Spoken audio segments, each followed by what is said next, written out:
What's up, everyone? Welcome back to the Charter Podcast, brought to you by St. Xavier University. I'm 𝗦𝗶𝗶𝗹, back with 𝗂𝗨, who is rocking this gorgeous blue color today. You usually are sort of more of a muted tone, Clay. I know for people who are listening, you won't be able to see, but maybe pop this on YouTube because, I mean, I walked in and you walked in and I gasped. I was like, this is stunning on you. I'm just sad David Hall won't be able to see it today in the Big Pro Football Show because this is my Cubs blue. Obviously, this is a football show, football podcast, but Cubbies get the win. We got some blue and some white Game 3, they got to do it. They got to do it today. What do you think? Win or go home. What's your gut telling you? My gut is telling me they pull it off. This city is just too electric when the Cubs are good. It's just fun. I might have to pop over to Wrigleyville if they get this win. Ooh, look out, Wrigleyville. Clay's coming in hot. If they get this win, I'll see you guys over in Wrigleyville. Okay, there it is. Clay Harbor, it is the bye week. And, of course, the Bears are coming off of their second win of the season, squeaking that one out in Las Vegas, just barely. We can recap that game a little bit here. Obviously, it's Thursday. Feels like it was a long time ago because we're already sort of looking into this bye week and where the Bears are headed when they come out of it. But let's just start with that Raiders game. And I guess we can pick apart some of the biggest takeaways and how you think that can carry into Monday Night Football against the Washington Commanders. That's the next game. I think it's poetic, by the way, that they got the Commanders coming out of the break. I love that. The team that kind of derailed your season last year. Remember, that was the team that they faced coming out of their bye week last year. Exactly. Oops. But as far as like looking at the Raiders game, I mean, there's a lot of positives. There's a lot of negatives. Positives, let's start on defense for once. Ruthie, there were some positives. Believe it or not, there were some positives. I mean, the way that defense started the game with the takeaways and giving the offense this short field over and over and over again, it felt like, and the offense unable to capitalize. That was sort of, I think, where things maybe, that's the story you wanted the defense to tell. Unfortunately, you know, when you can't stop the run and the Raiders go off for 240 yards on the ground, it's a different story. But the 4 takeaways, Kevin Byard, Tyreek Stevenson, if we're starting with what was very positive for this Bears group, I think you got to start there. Oh, absolutely. I was going to say Kevin Byard. It was funny because if you watch the tape, you realize that it was the same exact defense both times, and Kevin Byard did the same exact read both times. So what they did was Dennis Allen did this simulated pressure look where the linebackers are all pressed up in the line of scrimmage, makes Geno Smith think that there's some pressure coming. Then it looks like it's almost a cover 2 look with Byard going deep, but instead Byard's the robber, and it's an inverted look. So Byard's basically reading Geno, and he just does a great pattern recognition of realizing there's a clear route going past him. Most safeties are taking that clear route because they're scared they're about to get beat deep. But he realizes there's this dagger, this dig coming in behind him, and just jumps in front of him and makes 2 amazing interceptions. Kevin Byard's got to get better in the run game still, but that shows you that he still has value in the pass game. He's one of the guys that's just been picking off balls for years. He's seen a lot of different offenses, so he's a guy you can count on to do that. And Tyreek Stevenson, I mean, this guy has had a 2-week turnaround that's, I mean, pretty crazy. He had another solid game. His interception was like one of the most athletic interceptions I've ever seen. Obviously, Geno threw it a little bit behind him, but diving, making that play, I mean, that was big time. And then Big Bill coming up with the hit in the hole. I think it was actually Noah Sewell that actually forced the fumble. But just taking advantage of a Raiders busted, right? The center went the wrong way and just let Big Bill in the backfield. The crazy part is, if it was just Big Bill, Ashton Genty shook him off. Yeah. Like, that's a 350-pound man that he shook off, but luckily, you know, you had Sewell there to force a fumble. So those turnovers were huge for the Bears. So positive, you know, we want to start glass half full, not half empty. Positivity, the turnovers were definitely positive for the Bears, and something that back-to-back games of 4 turnovers, now you're starting to think, maybe this is something. After one game of 4 turnovers, okay, they're never going to do that again. Okay, 2 games in a row, now it's something. This team can get some turnovers. You got some guys that can make some plays in the backfield. Some guys are going after the ball. So I liked what I saw in that aspect. You may have this Clay, I think the Bears are either third or fourth in the league in turnover margin. Yeah. It's huge. Yeah, was it third or huge. fourth? Do you remember? I don't remember. I think it's. I had it somewhere. Yeah. But we were all surprised by that. We'll check that for you. We'll get that on the Big Pro Football Show at some point. I am very excited to also group Caleb Williams into the positives of that game. It wasn't positive for about 3.5 quarters, but he made the right decisions when he needed to, and that all came in the fourth quarter on that game-winning drive. Absolutely. I got some numbers. Ruthie, you know I like some numbers, and obviously we'll put some context. I asked you if you had the other one, and you didn't. I usually do. First half, Caleb Williams. Third, Edgar. Edgar got it for us. They're third in the league, turnover margin. Third in the league in turnover margin. You're going to win a lot of games. I know Ben Johnson made a point to say EPA makes more of a difference now than even turnover margin does, but turnover margin is huge. But to get back to Caleb, thank you, Edgar. Good job, man. This guy's quick. Caleb Williams, first half against the Raiders, 12 of 22, 54% completion percentage, 98 yards, an interception, obviously batted ball, and a 47.2 rating. When the game's on the line, Caleb Williams in the second half, 10 of 15, 67% completion percentage, 114 yards, a TD, 111, passer rating. So Caleb Williams always seems like he's getting better down the stretch. Like last year we would see it. Some people would wonder, is it because now they're down and the defense is changing the way they're playing, maybe why he's playing better in the second halves.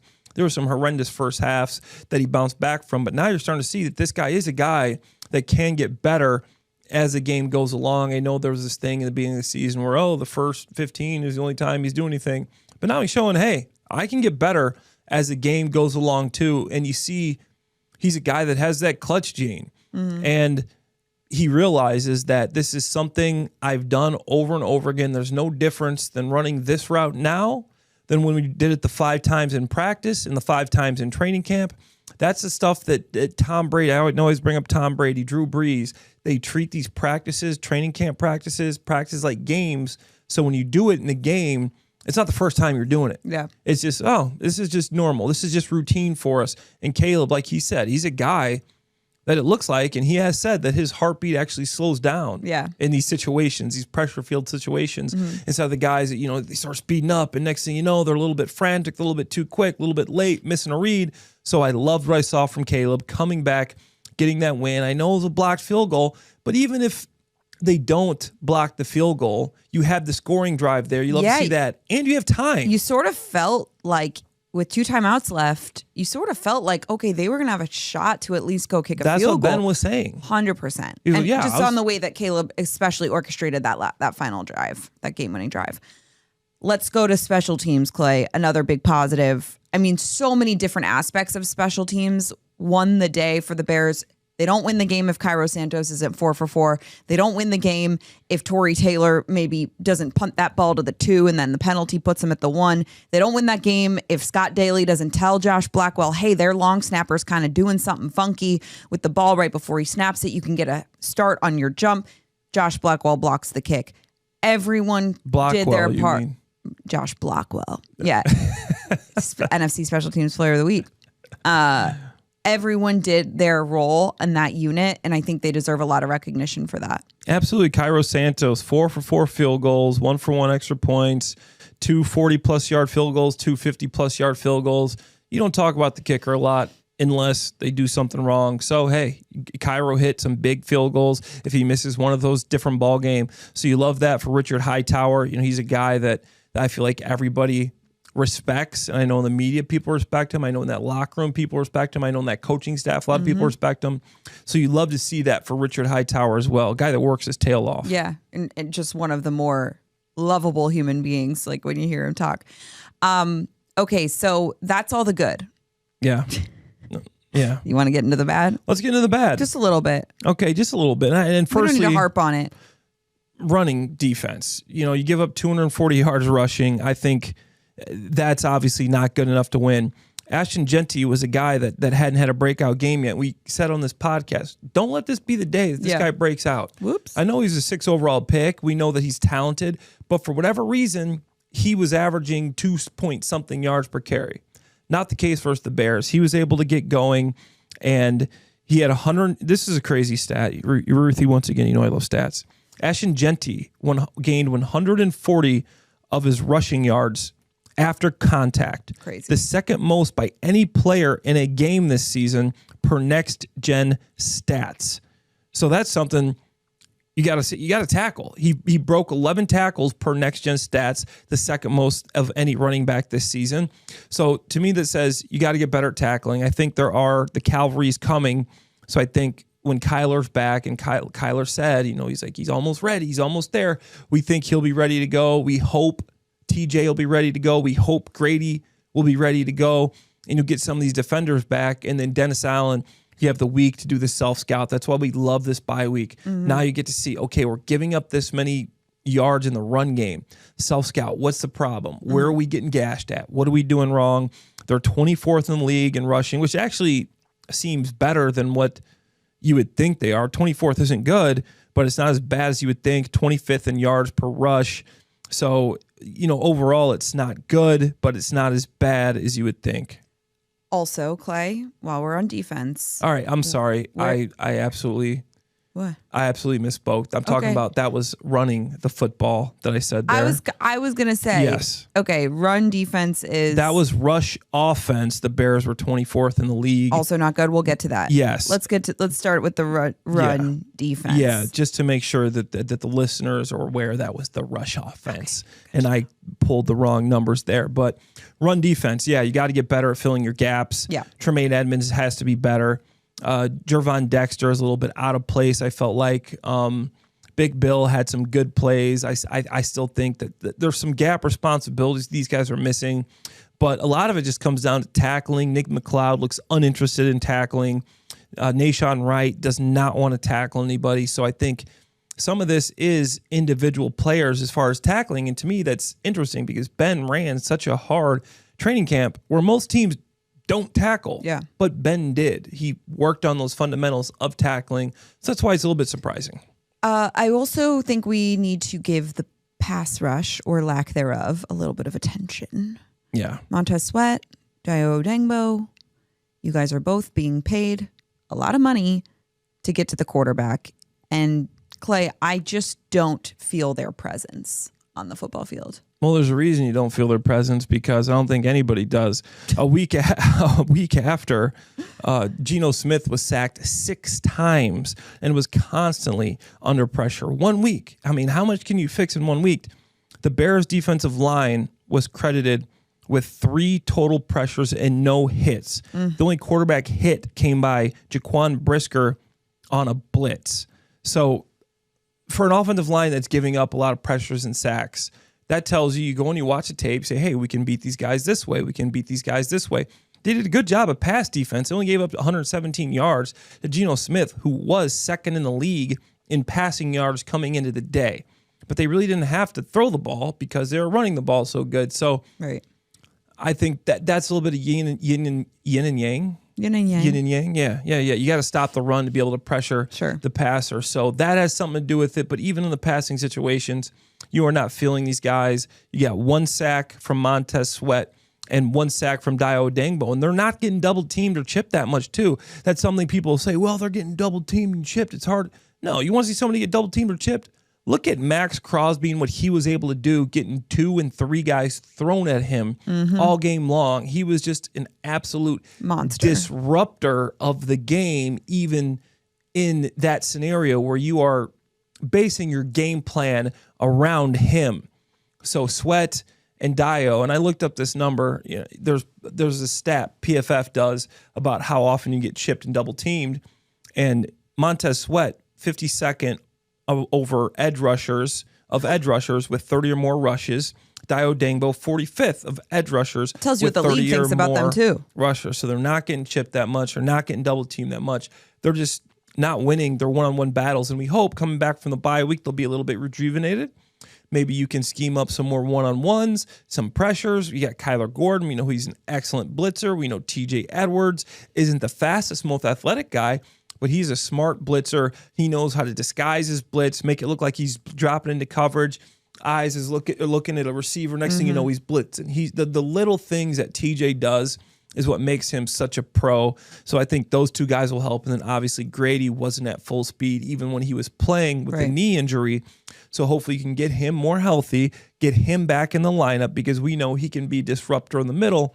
And there's nothing that quarterbacks hate more than pressure up the gut. I hear you, Clay, and that's all great and dandy and good about these guys coming back and potentially helping Montez Sweat or 𝗪 𝗪𝗪 get going in the pass rush phase. But we were talking last week on this podcast and across all programs that the Raiders had the worst offensive line in the National Football League.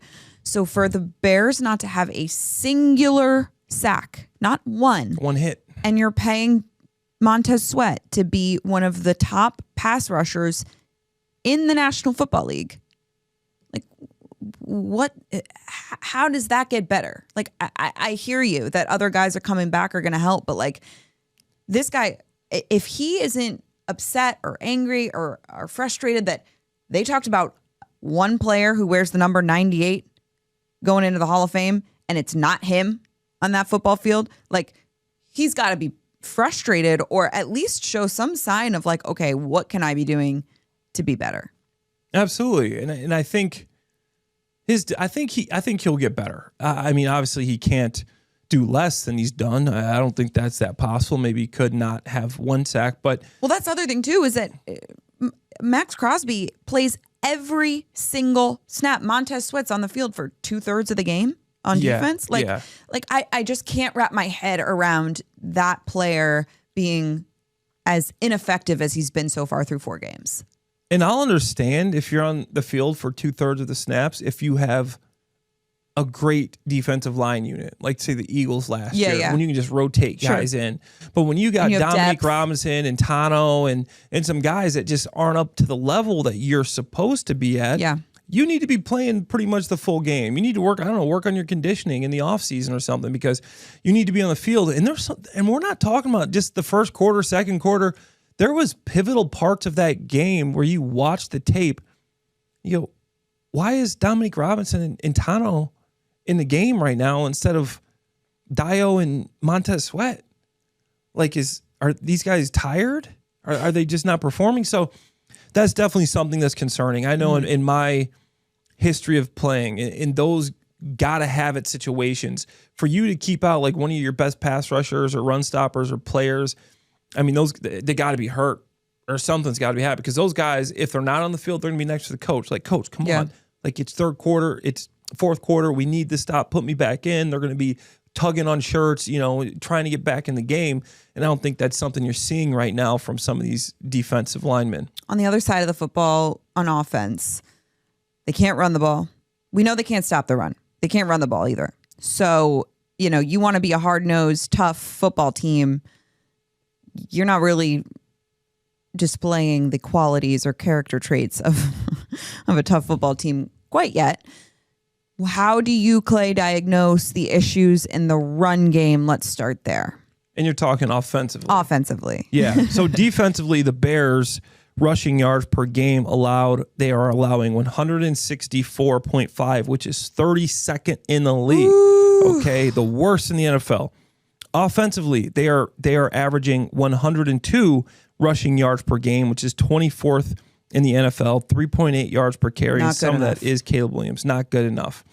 So some of that is the running back. I think I love 𝗪 Swift. He's a hard worker. He's a guy that gives you everything he's got, but I think he's more of a guy that's kind of like a role player, right? You get him out in space, he can catch a ball. He'll pick up a blitz for you too. He's not afraid to put his face in there, but he is not like a between the tackles runner that's just going to break a bunch of tackles, move the pile, get that extra yard. You don't have that guy. So that's tough. I liked what I saw from Monangai last week. He only got 4 carries, but in those 4 carries, he runs hard. He runs hard. He was running hard and moving the pile. So maybe coming back, you see more of a share there. Maybe you get to see a little bit of Roschon Johnson.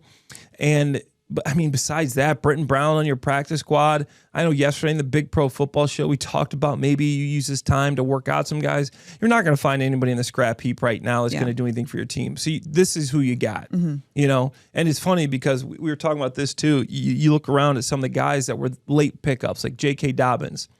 4th in the National Football League in rushing yards. He's 6th in rushing yards per game at 5.7 and 6th in touchdowns with 3 touchdowns. J.K. Dobbins is having an excellent year, and he can even speak Spanish, we learned. I know, that was so cool. He was like, that was like one of my favorite interviews ever. Yeah, Edgar, I know you like that, man.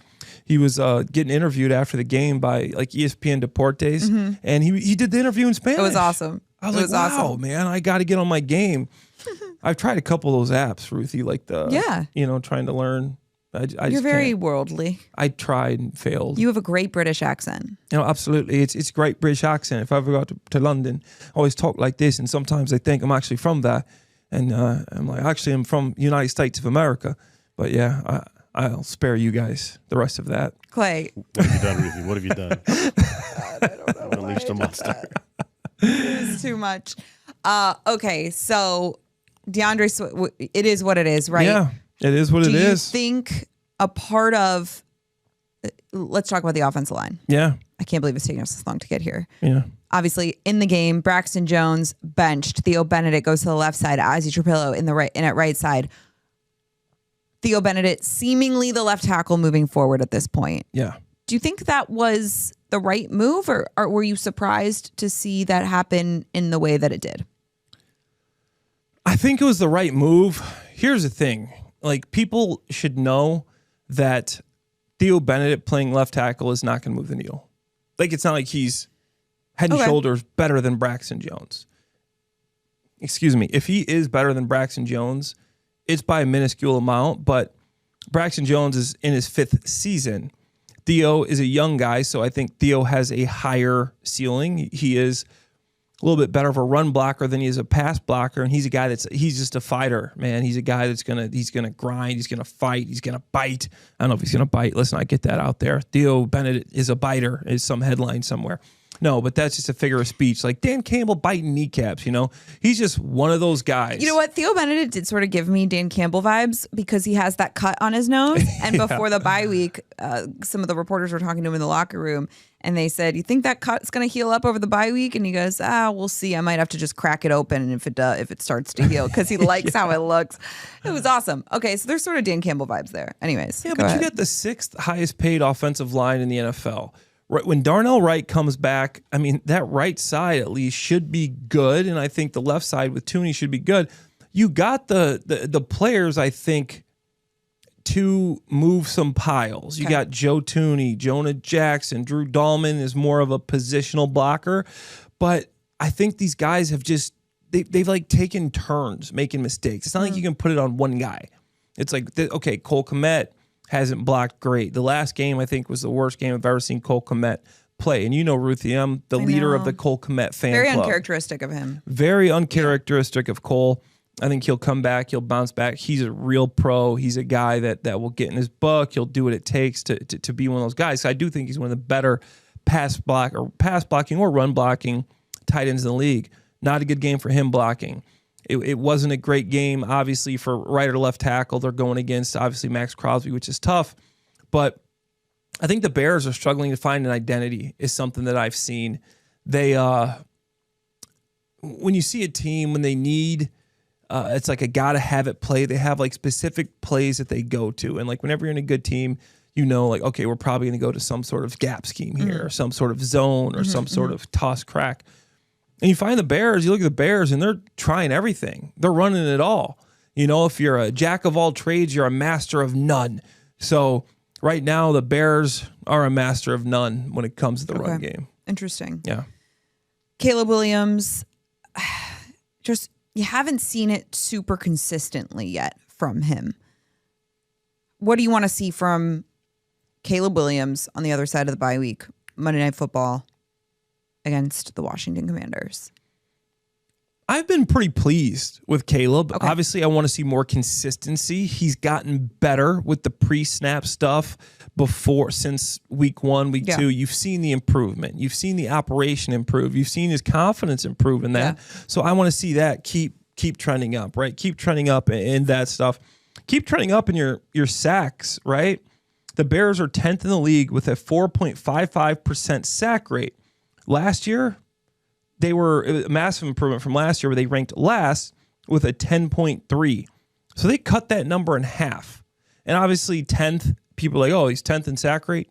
Last year, you were dead last. Yeah. You were getting sacked so many times. And a lot of that just isn't the offensive line. Some of it's the offensive line. A lot of that is Caleb with awareness and just having this elusiveness and escapability of getting out of some of these pressures.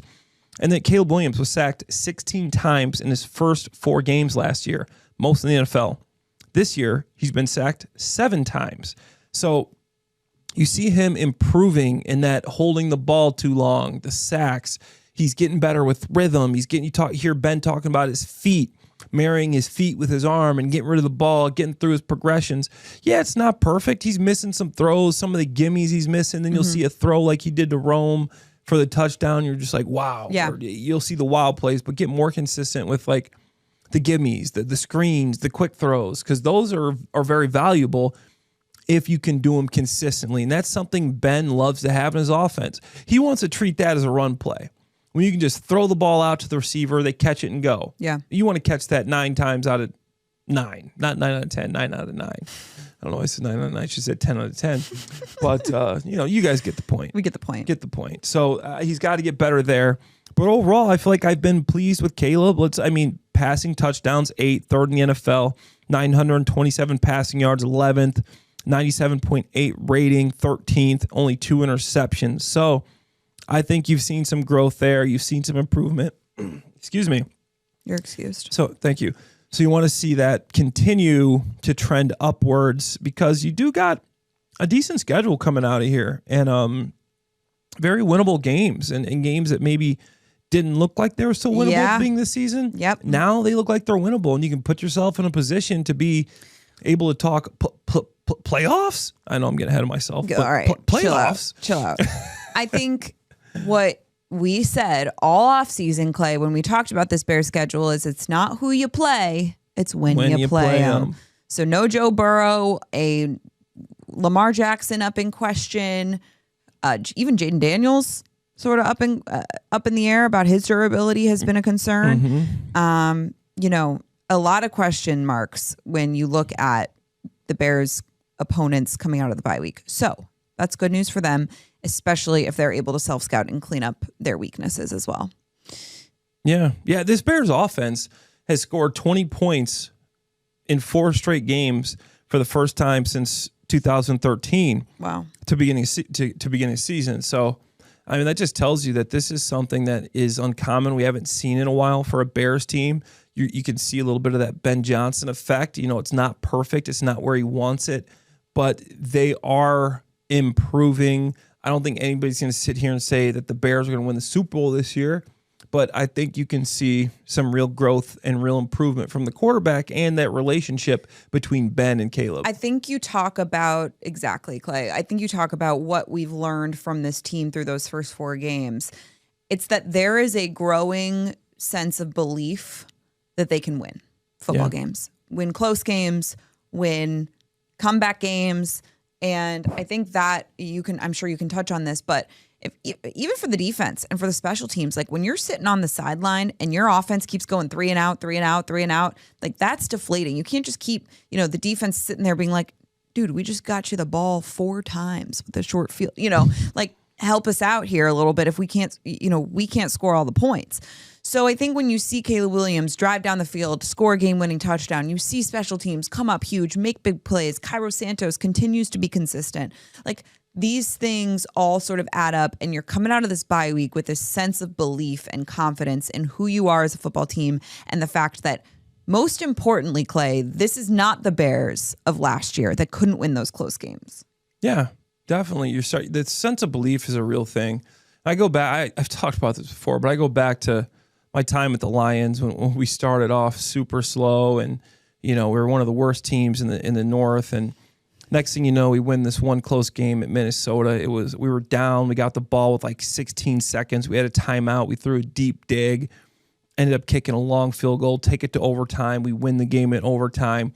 And then since that game, we had those situations over and over and over again. I'm going to go back and find the stats on this for you, Ruthie. Yeah. You know I love my stats. And we just kept winning, and every time we'd be in the huddle. And I just remember talking to one of my former teammates, Eric Ebron. I'm like, dude, how do we yeah, keep Eric Ebron. finding ourselves in these situations Right. every single week where it's the fourth quarter, we're down 6, we're down 3, we're down, so we got to have a last minute drive. And we kept winning. Everybody knew staff was going to do it. Next thing you know, we rip off 5, 6 in a row. We make the playoffs. Wasn't a happy ending. We end up losing in the first round to the Seahawks. But that belief is a real thing. Once you have that comeback, now once you're in the huddle in these situations, you really believe it's going to happen, and that starts helping you execute better. Yeah. I don't know how to explain it, if it's some esoteric, intangible thing. Yeah, that like a just happens. subconscious. Yeah. Subconscious thing where it's just you believe and so it happens. It's like manifesting it. It's the beauty of sports. Yeah. It's why it's great. All right, so we're going to do something real quick, Clay. This is how we're going to wrap this up. Yeah. I want to play a game since it's the bye week. We're going to go around the league. You've been covering the whole league on Pro Football Weekly. Yeah. So I want to get your thoughts, and we're going to play this little game. And I'm going to go through the entire NFL. Okay? I'm going to list off the teams for you. Yeah. And you're going to say the first word that comes to mind when I say One those word? teams. One word. One or word. phrase. Or phrase. Word Okay, or perfect. phrase. Yeah. Okay. And it can be random. Yeah. It doesn't have to be necessarily educational. Yeah, Hold let's on. go. Please hold. Please hold one moment. I like this segment. This is going to be fun. Okay, you ready? Yeah. We will start with the AFC East. Love it. Buffalo. Super Bowl. New England. Up and coming. Miami Dolphins. I was going to say something bad. Thank God I didn't say that. Oh, man. Dolphins. You got to tell me off the air. Hot seat. Okay. Jets. Winless. Yeah. Okay. AFC North. Pittsburgh. Surprising. Cincinnati. Unfortunate. Yeah. Like that. Baltimore. Very unfortunate. Injuries. Injuries. Yeah. Cleveland. Great defense. Terrible offense. This is too long. That was, yeah. Yeah, Okay. sorry. AFC South. Colts. Indiana Jones. Indiana Jones, baby. Jacksonville Jaguars. Your Jags. Duval. I like the Jags. I think they might pull an upset on the Chiefs this week. I know we're getting off topic here, but hot take. Okay, Yeah. love that. Houston. overrated. Yeah. Great defense though. Okay. Tennessee. Oof. Brutal. Okay. AFC West. Almost said Clippers. We're getting to basketball here. Chargers. Madison Beer? No, I'm kidding. Come on, dude. That's Justin Herbert's girlfriend. Keep it in your pants. I'm sorry. Chargers, man, I can't figure them out. Who's got it better than us? Yeah. Kansas City. Come back. Denver Broncos.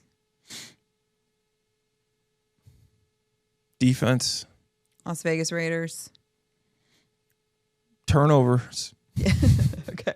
National Football Conference. The NFC. Yeah. East. Philly. Fly, Eagles, fly. I mean,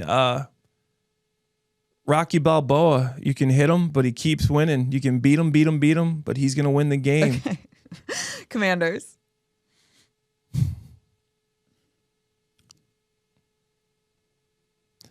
What's the regressing?